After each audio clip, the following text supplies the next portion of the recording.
बिस्मिल्लाहिर्रहमानिर्रहीम। अस्सलाम वालेकुम। कैसे हैं आप लोग? मैं उम्मीद करती हूँ आप बिल्कुल ठीक होंगे। अल्लाह पाक आपको हर तरह की बीमारी और परेशानियों से बचाए। आमीन सुमा आमीन। आज हम कुकिंग होम में बहुत ही ज़बरदस्त फ्राइज़ बनाने की रेसिपी शेयर करेंगे। ये फ्राइज़ बहुत क्रिस्पी, मसालेदार, टेस्टी बनकर तैयार होती है। तो चलिए इसे बनाना स्टार्ट करते हैं।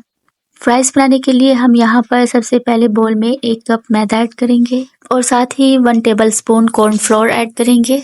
हाफ टेबल स्पून लहसुन का पेस्ट ऐड करेंगे, हाफ टेबल स्पून नमक ऐड करेंगे, हाफ टेबल स्पून लाल मिर्च का पाउडर ऐड करेंगे, हाफ टी स्पून अजवाइन ऐड करेंगे, half tea spoon chaat masala add करेंगे, 2 पिंच के बराबर ऑरेंज फूड कलर ऐड करेंगे। आप चाहें तो ऑरेंज फूड कलर स्किप भी कर सकते हैं, लेकिन इससे फ्राइज में कलर अच्छा आएगा। अगर आपके पास है तो ज़रूर ऐड कीजिए। अब हम इसमें थोड़ा थोड़ा करके पानी ऐड करेंगे और इसका एक थिक सा बैटर बना लेंगे। बैटर को ज़्यादा पतला नहीं करना, वरना फिर फ्राइज जो है वो ठीक से कोट नहीं हो पाएंगी। बस इस तरह से थिक सा बैटर बना लेंगे और इसे अभी साइड पर रखेंगे।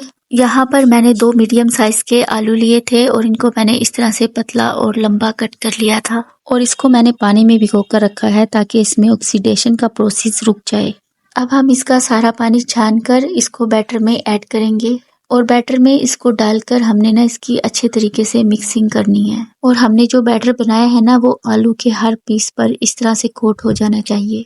अब हम इसको फ्राई करेंगे।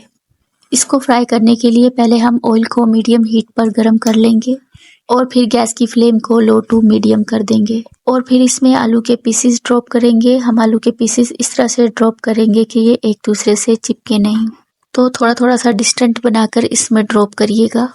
और फिर 1 मिनट के बाद हम इसकी साइड को चेंज करेंगे। तो 1 मिनट हो गया है, हम इसकी साइड को चेंज करेंगे और 3 से 4 मिनट के लिए हम इसको लो टू मीडियम फ्लेम पर फ्राई करेंगे। लो टू मीडियम फ्लेम पर इनको पकते हुए 4 मिनट हो गए हैं। अब हम इनको निकाल लेंगे।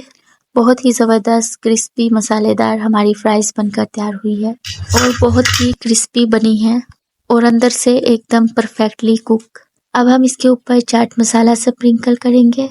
इसके ऊपर से लेमन जूस डालेंगे जिससे कि इसका टेस्ट और भी ज़्यादा बढ़ जाएगा।